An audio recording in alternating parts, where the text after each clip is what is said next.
Unlock the secrets of becoming an author, and no matter what your schedule or how busy you really are, or you think you are, Tony Rubleski drives into overcoming writing barriers, the transformative power of manageable deadlines, and dispelling writing myths. Discover how writing a book is more attainable than you ever thought possible. This episode of the Lead Machine Growth Show is brought to you by Lead Machine, the step-by-step, tech-easy system for getting leads online. Are you struggling to get leads from your lead magnet? Are you tired of seeing low conversion rates and losing potential customers? It's time to revive your lead magnet and start attracting more leads. Download our free report, 10 Deadly Lead Magnet Mistakes That Are Costing You Leads, and learn how to create a high-converting lead magnet that engages your audience and drives conversions. Don't let common mistakes hold you back any longer. Revive your lead magnet today and download your free report at www.getleadmachine.com/deadly. Welcome to the Lead Machine Growth Show, where you will discover how to tackle your tech, master your message, and design your dream. Paul Guyan, the mastermind behind the Lead Machine, introduces you to trailblazers who inspire you to implement life-changing solutions and systems you can model to nurture your leads and get your offers seen by your ideal clients who will invest in themselves and you. Be sure you visit our website at www.leadmachinegrowthshow.com. While you're there, subscribe to us via your favorite network. Now, tune in and get ready to transform your vision into reality. Welcome to the Lead Machine Growth Show. I'm Paul Guyan, your host, lead machine coach, and the founder of the Lead Machine Marketing Agency and Mastermind. And I'm dedicating to helping you tackle your tech, master your message, and design your dream. So whether you're just getting started or want to take your business to the next level, let's get this conversation started and turn your dreams into reality. Tony, my buddy, Tony, my friend for many years, is the president of Mind Capture Group, and his message is designed to help people capture minds and attention and more profits. He's an in-demand speaker who's given hundreds of presentations as an executive business coach and best-selling author, and he's the creator of the Mind Capture Boot Camp. It's now in his 12th year, and I've been to many of those boot camps. So his Mind Capture book series has spawned multiple bestsellers in various business and coaching categories on Amazon, and the acclaimed series has received many endorsements from a wide range of leaders in marketing, sales, psychology, academia, and multiple New York Times best-selling authors. Book number 8 in the series, Positive Destruction, Volume 2, More Quotes and Questions to Upshift Your Life, was released in 2022. And his latest book, So You Want to Write a Book, will be released tomorrow in May of 2024. If you're listening to this in August, May 2024, go pick it up. It should be available on Amazon by then, right? We're looking at some point, to get it up there, probably through Kindle. That's our plan. But for sure, you can get it on mindcapturegroup.com. We're going to ship it directly right now. All right. Well, let's just dive into this, Tony. Let's see, on page 53 of So You Want to Write a Book, How to Get Off Your Ass and Make It Happen. On page 53, the number one goal of this book is to get you writing, Paul. Really, if you look at page 53, is get out of your head that you have to have all these, like, I need to do this, this, and this, and this. If you get too stuck up in your head with the how-to, we never write the book. I mean, you write a lot, like I do, and it's the inner battle of the mind. So I really, in the book, lay out the argument that anyone can write, Paul. It's usually the head trash we have in there, that mental game to overcome. So we feel like, okay, I don't, that little voice of doubt, I don't want to write. I'm not a good writer. I don't feel like doing it today. I have too much to do. If you can squash or turn the volume down on that little voice called doubt, you can start to write. So that's a big outcome we're looking to achieve with the book. Yeah, and it reminds me of Napoleon Hill's Outwitting the Devil and the Ghosts of Fear, which on page 29, you mentioned Beware the Devil. And what I say, the power of why versus doubt. Can we dive into that a little bit more? Because I think the Yeah, why I mean, is helps you. I think if anything is that the mind likes to create big problems. It's like our computer, our brilliant brain that God gives us, Paul, takes a simple thing and likes to make it complex. And it's some type of thing that our mind, if you give it a command, says, all right, solve the problem. And what about this route? What about that route? That's often a distraction or a smoke screen to not take action, Paul. Hmm. I mean, you and I go way back, I think 15, 16 years now as friends, and we've done a lot of business together over the years. Is that what I love about what you do is you're about taking incremental action. Because I'd be very candid if I didn't say a lot of the writing techniques I've learned has been from our work years ago, Paul. Yeah. Like incremental action. Tony, get this, just this article done. Get this done by a certain micro deadline. And when you chunk it down, Paul, it helps reduce the devil known as doubt.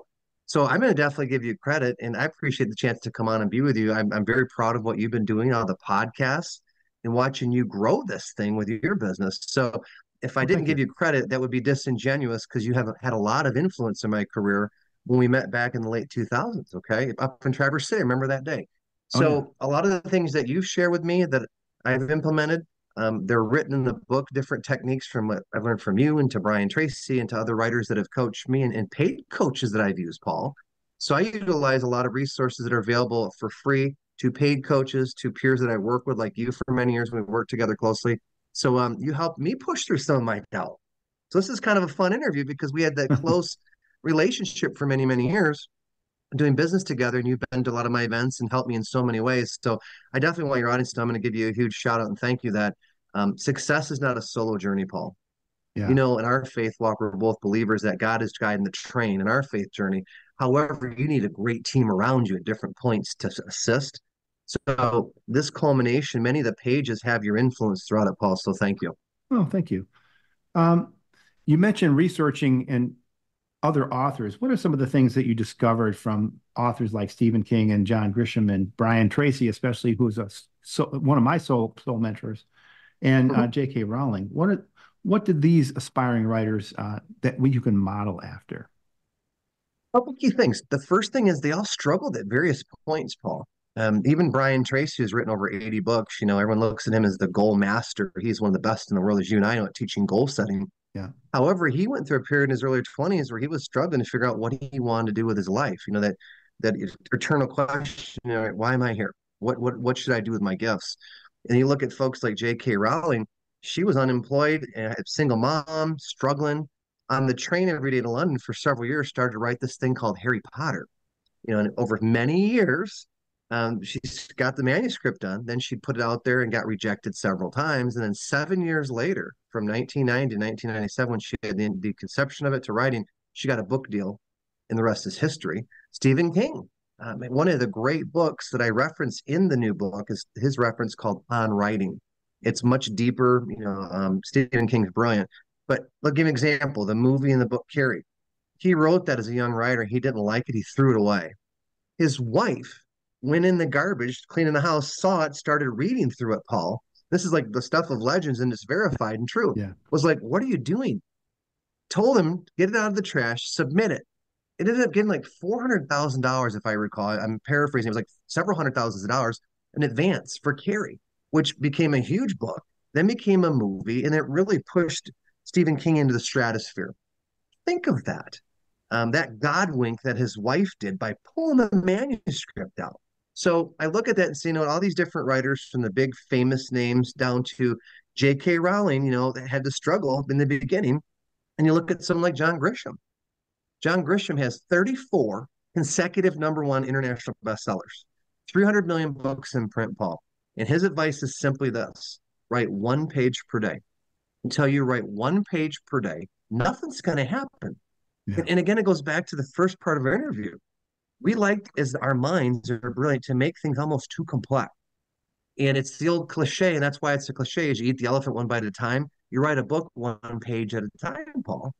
And even Yeah. if you scrabble notes every few days and you've got a page a day every few days, by the end of the year, you've got pretty close to a book for the most part. So to me, it's getting over the doubt. It's not making it too complex. And in the book, it's pretty small by design. I want people to be writing. There's several prompts in the book where I say, stop right now and get writing. And that's dangerous as an author because you hope they come back to the book. But Yeah. if they read 30 pages in and get inspired, and a year from now I get a manuscript or an advanced copy of a book, then the book has done its job. Share this with your audience too. The survey says over 81% of Americans, it's right here on the back of the book, Joseph Epstein said, feel that they have a book in them and should write it. That is astounding, Paul. And it's gotten so much easier now the last 10 years with social media and the internet and AI and coaches like what you do, what I do, to find the resources where excuse-itis, or, I would have, I could have, I should have, those excuses are getting blasted away because there's more resources available. There's better coaching. And the myth that I'm not a writer, that's for someone else. My story isn't important. That's doubt talking to you. And the goal is, like I said, turn that doubt way down and say, you know what? Quiet. I'm going to write and share my story. So again, it's been fun. And another big genesis of the book, Paul, as I hold it up here, was I get asked several times a week, like you do, from your clients. I write a book. Where do I write a book? Who is a good coach? What are some resources? I think I've been thinking about a book for years. And I got tired of not being able to help people. So a big goal of the book is to say, here's a book on how to write a book.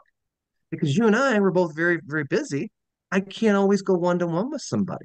Yeah. So the book is another great extension and a resource to really help people. More of a 2x4 to the head, because you've read it. It's a lot about mindset. It's not all the different techniques. It's you saying, okay, I'm starting to write, then you stop. And some people go back to the book and go, oh yeah, this is part of the process.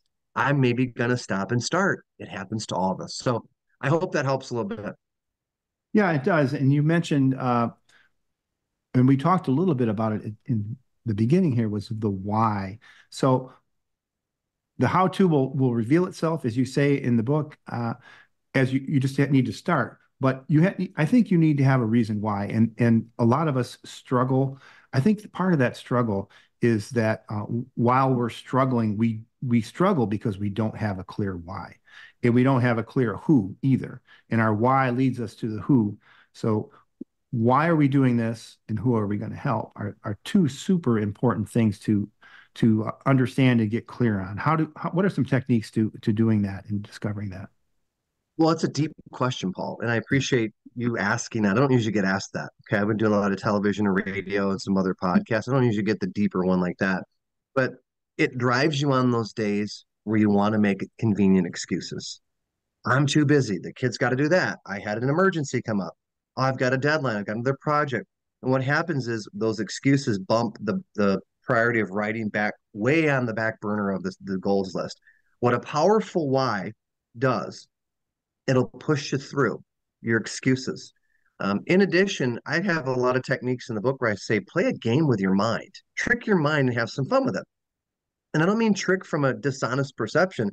Whatever you've got to do to get moving and keep it more of a front focus, a why will help do it. Let me give you a couple quick examples.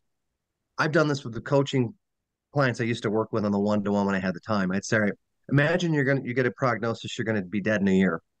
You've been wanting to write this book, get it done the next 6 months. I know that's a little morbid. You'd be surprised that mortality in a deadline, no pun intended, like that can get people moving. Or if they're having a health issue, or if they're off the road or they're on vacation, they start to really think about, what do I want to leave behind? Not so much about maybe selling books, Paul, but for my children, my clients, my grandchildren. It's so easier to do what's called POD, print on demand, where you can print your own book. You don't have to print thousands. And you might print 50 copies of your life story and you gift it to your kids, your grandkids. If you're a big brother, big sister, you gift it to someone you've mentored. And your wisdom and your stories live on, Paul. So I've always said in live events, you see me speak a lot, is never downplay the significance of your own life story and the positive impact it can have on others. Let that sink in. You have great stories and wisdom, Paul, for your children and grandchildren down the road or whatever. Every human, where they have children or not, has stories and knowledge that can help others.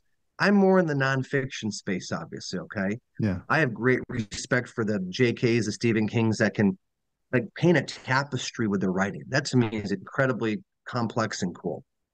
However, back to your point, the deadline is what motivates people. First thing I did with Mind Capture 21 years ago, the first book in the series, is I told a few people, I'm writing a book. And they're like, Oh, really? And then what happens, they started running to me the next few months. How's the book coming? My white lies caught up to me, Paul. I'm like, Yeah. it's coming. And then after about 6 months, how's the book coming? I'm like, I better get working on this because they're like not going to let me off the hook. So there's another technique is when you find your why, you tell other people that will push you. So to me, it gives you that deadline centered focus. Like, okay, what if something happens? I'll give you a quick example. 4 years ago, at the beginning of COVID, my industry, the speaking industry got leveled. We were put off the road. We couldn't do live events. So a lot of my income took a hit. And I've always wanted to write this goofy book about quotes and questions in a journal format. So from May through August, I sat down literally under a tree in Grand Haven on a beautiful summer and just hand wrote this book that became Positive Disruption. Yeah. Well, I didn't know. I had a feeling, and I prayed to God and said, "All right, Lord, this sounds goofy. Am I losing my mind? I'm off the road now for a few months." I thought, if you don't write this book now, you may never revisit it, Tony. When the Yeah. world opens up and you get busy, you have all these other books and teaching, write the book now. That was the funnest book, the most joyful. And ironically, Paul, it sold more than all my other books combined. So sometimes you have to take that leap of faith. So my purpose or why was do it now because you may never get a window where the world has stopped. You are not on the road full tilt. You've got this gap. Use the gap wisely, leverage the time, but also sit down out in nature and really reflect and have a good time. Because Michigan, where we live, Paul, Michigan summers are the best in the world. Yeah. So it was joyful. It was a unique experience. And I may never get a chance to replicate that again. That was a big reason why and the purpose that was I didn't anticipate, but that's how I engineered it into a book that became another book beyond that.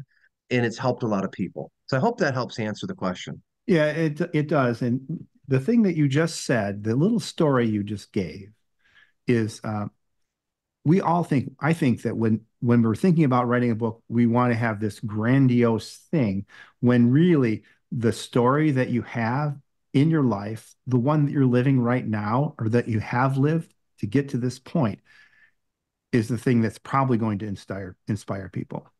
Don't you Yeah. agree? I mean, Yeah.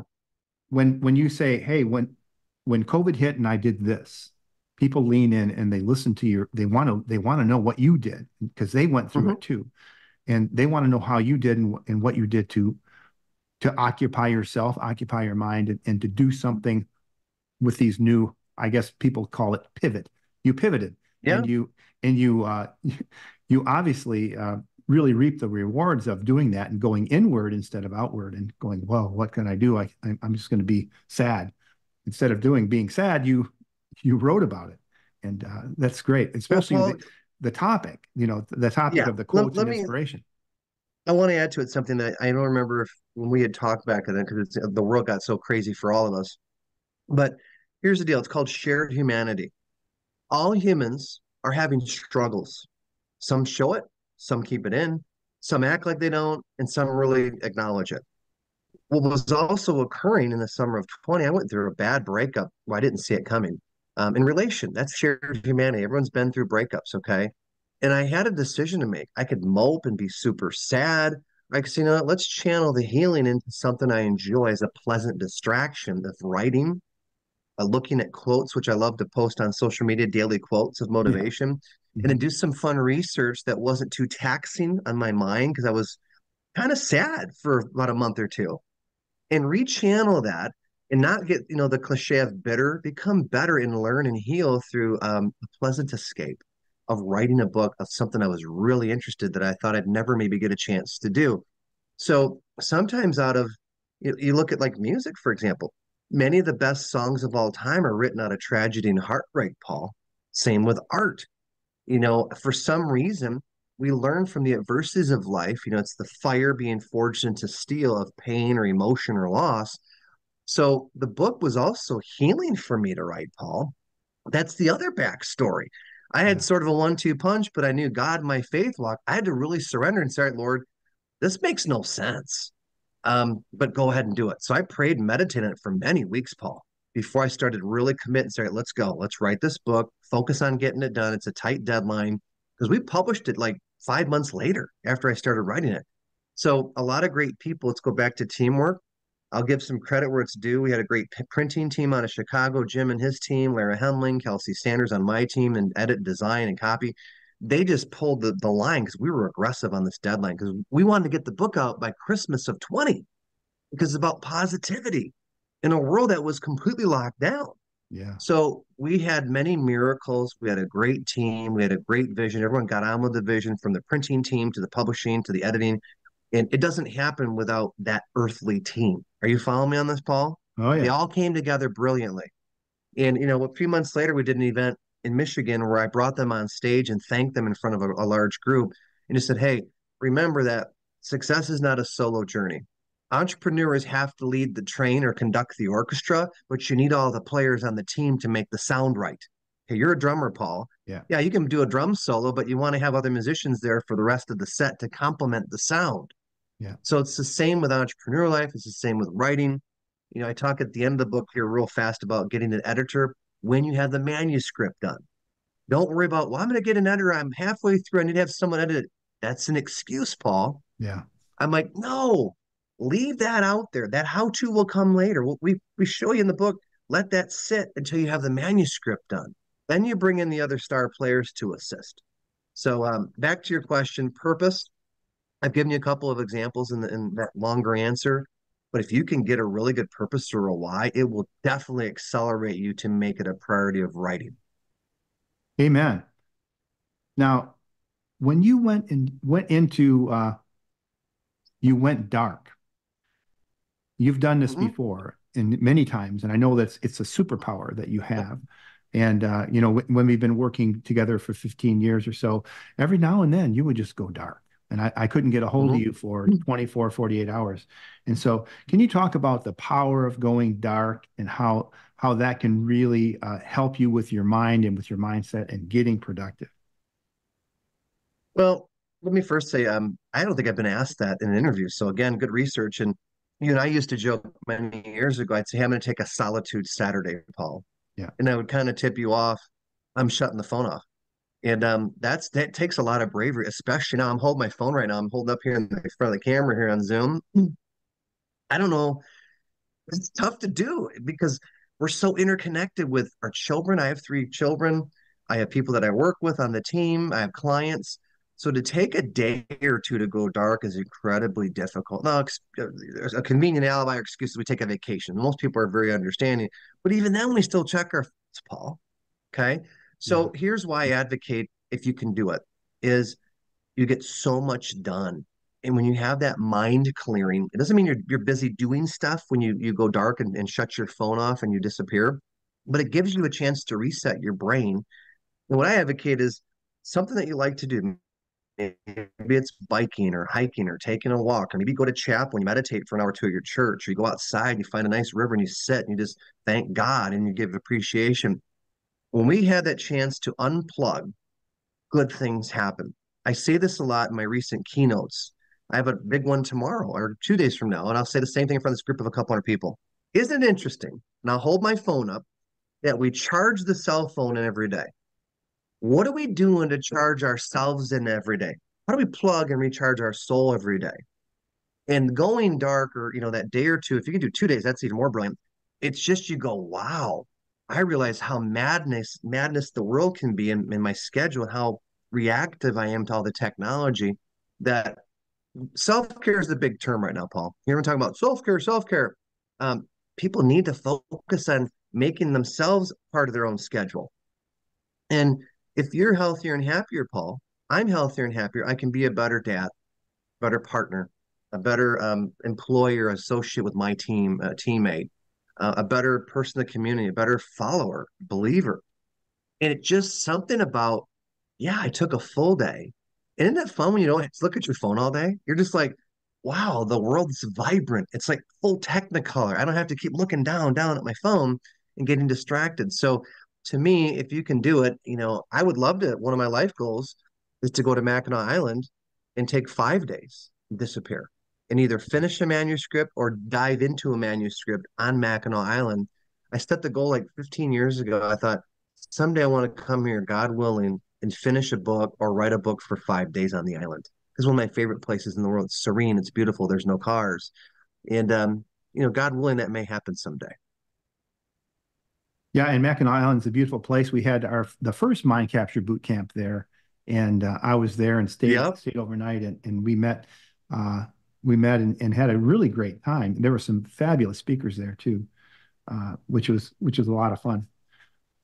So one of the things that I noticed you doing many months ago, and you're the master at this, is marketing early. You got started early with dropping hints about this book and about what you were working on. You took pictures of yourself writing the book, and can you talk about getting started early and how important that is to the success of your book launch?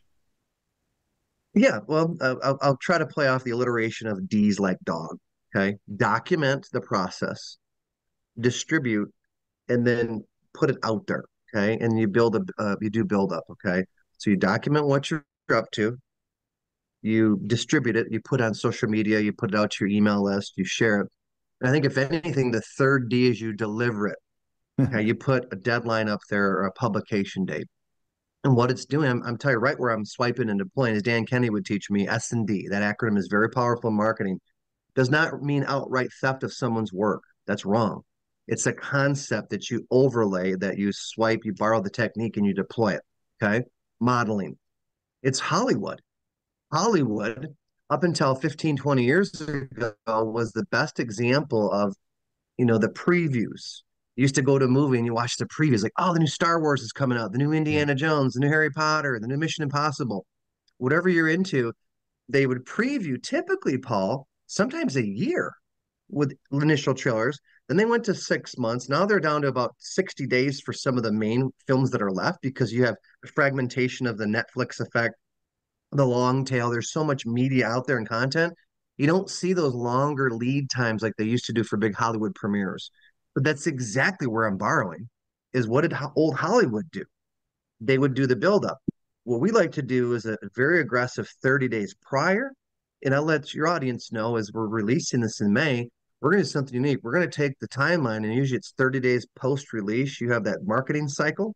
We're going to go out 60. And the reason is this: the book has a very evergreen topic. I'm also on the road in a lot the month of May with speaking dates where I'm gone like 17 days, Paul.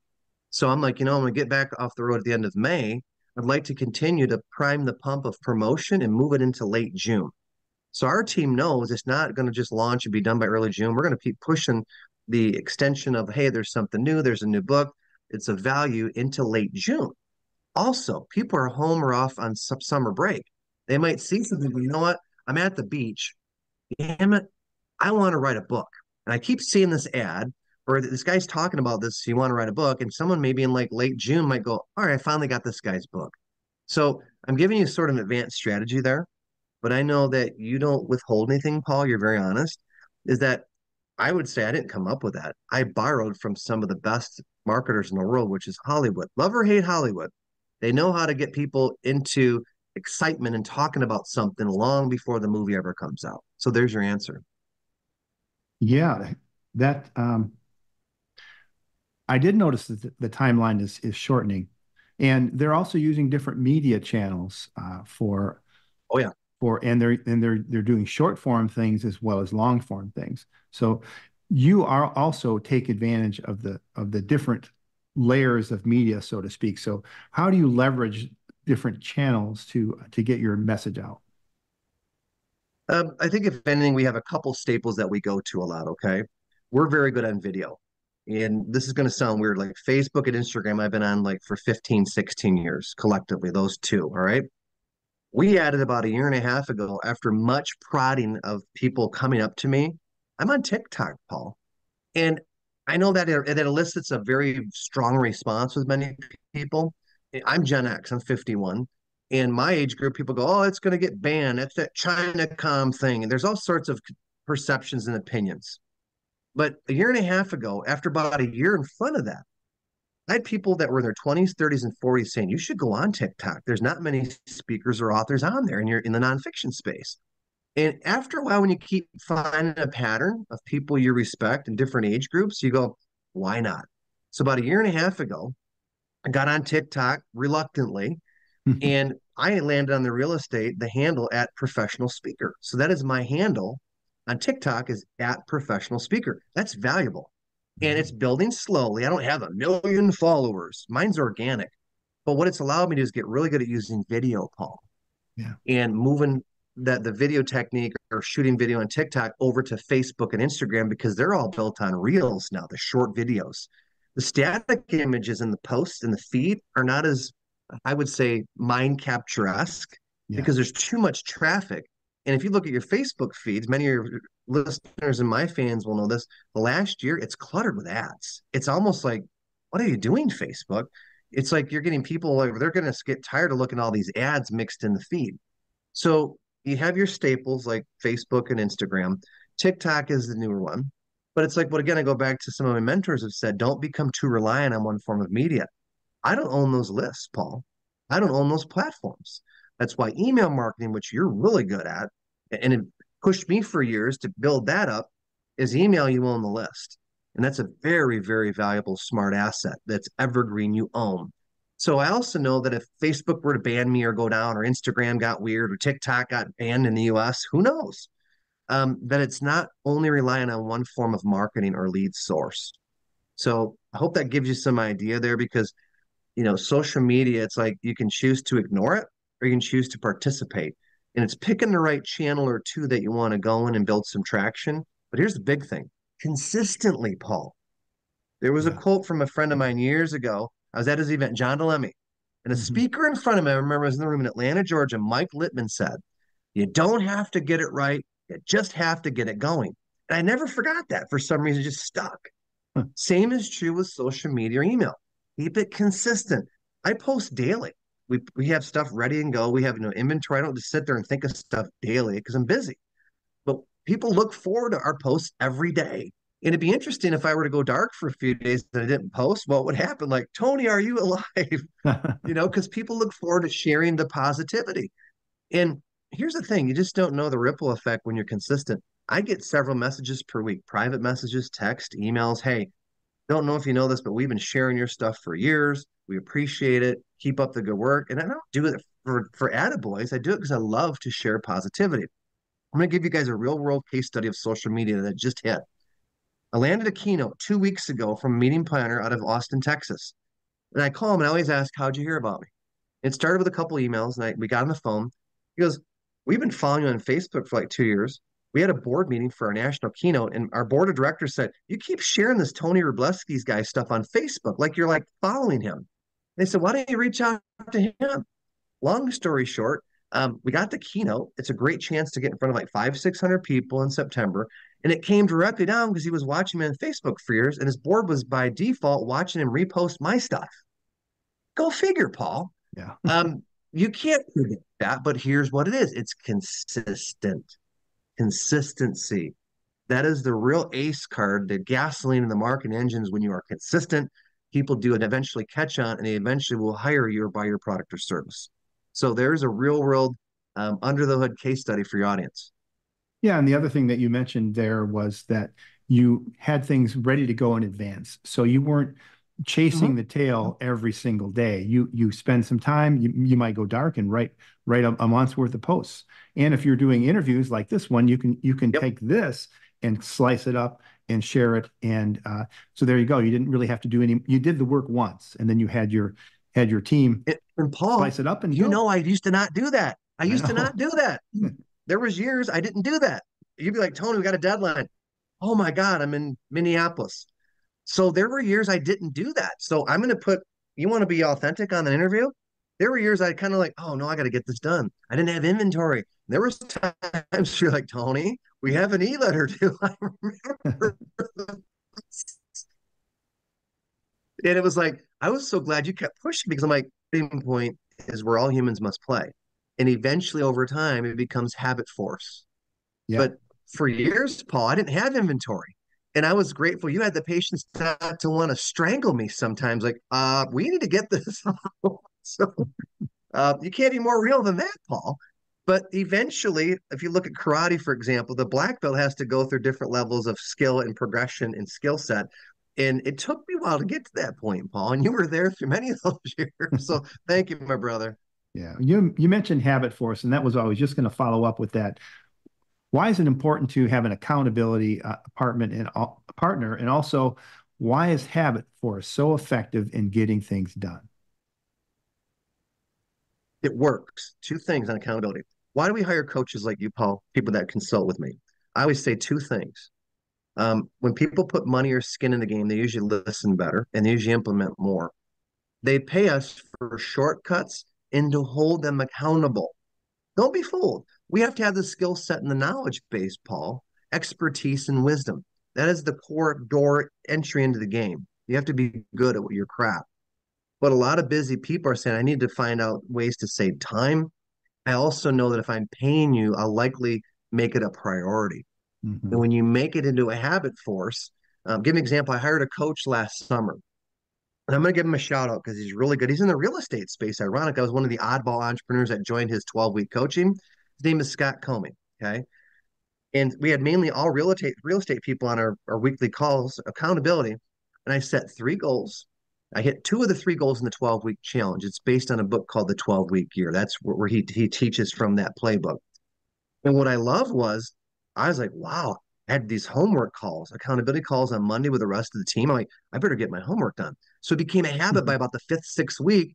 You better not have many excuses because you're going to have a group on Zoom calls saying, okay, you can't really hide anymore.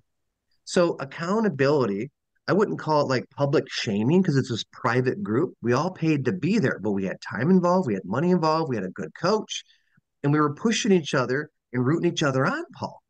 So that group of eight or nine of us last summer, it was fun to watch the habits form and he's pushing each other. When some weeks we had an off week because it was during the summer, Paul. I had a couple weeks that were just like blew up and we weren't being mean to each other, but we also knew you better not use that excuse in the next 2 or 3 meetings. I mean, so the Yeah. habits, let me give you a good example. This new book is one of the things that got done. It got refined and polished again. And then secondly, a weight goal that I had of a fitness of dropping 15 pounds. I'm down 22 right now since last summer. So I lost 13 pounds out of the 15 during the 12 weeks. I didn't hit the full goal, but then I kept pursuing the habits from the 12-week coaching program long Yeah. after it, Paul, that have stuck with me. So those are just real world best example I can give us from my own paradigm, but I've seen the power of habit force. On the other side, there are bad habits that we all have that we want to work to get rid of or remove. So great question. Yeah, we're getting to be the top of our time here today, but before we go, and I don't remember what page it was on, but there are what are three things that our listeners and our audience can do today to put these ideas into action? I think if anything is always when the idea strikes you, capture ideas in real time. Okay. I'm going to hold my phone up again. Here's where it gets even less for people to make excuses. I had this happen at the gym. I'm driving, I'm waiting in line somewhere, an idea, I call it a God wink or a download occurs. And I'll grab my phone if I'm not driving and I'll voice dictate into a memo and it's captured right there, Paul. Mhm. Okay. I'm the master. I've written probably two, three books collectively off post-it note and a pen. Okay. If you're under 30 listening or watching this on YouTube, this is a pen. This is a piece of paper. We write things down. And this is weird. The last three books I've written, I've handwritten the books, Paul.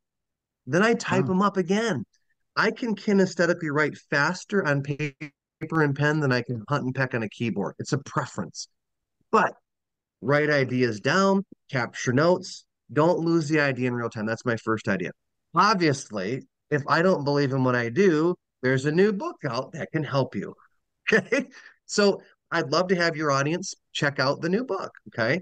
If they have a curiosity, here's the thing I want to mention too. Here's a little bit of a pass along idea.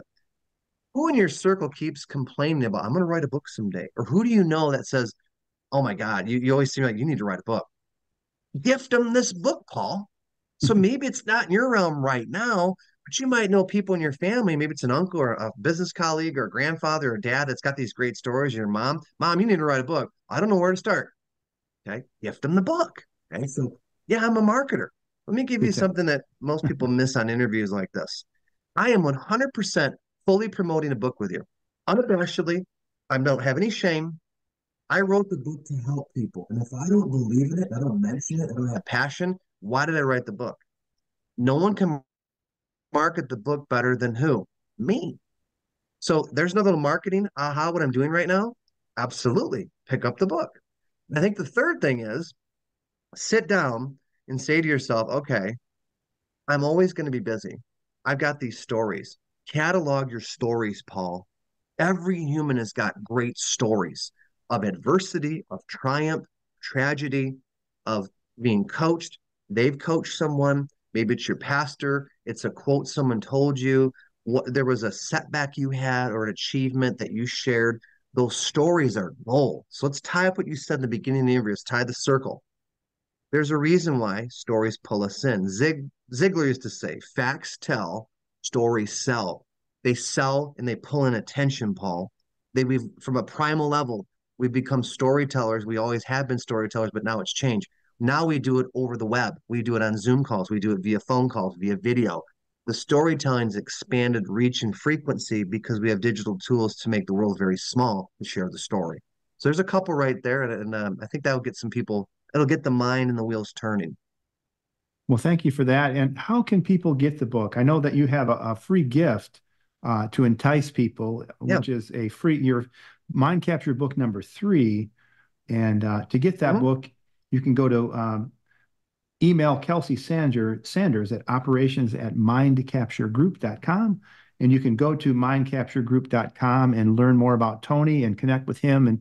And also, I noticed in the side of the book, this is another pro tip, I think, for anybody who's aspiring to be an author and write a book, whether it's your first or your 10th or your 12th.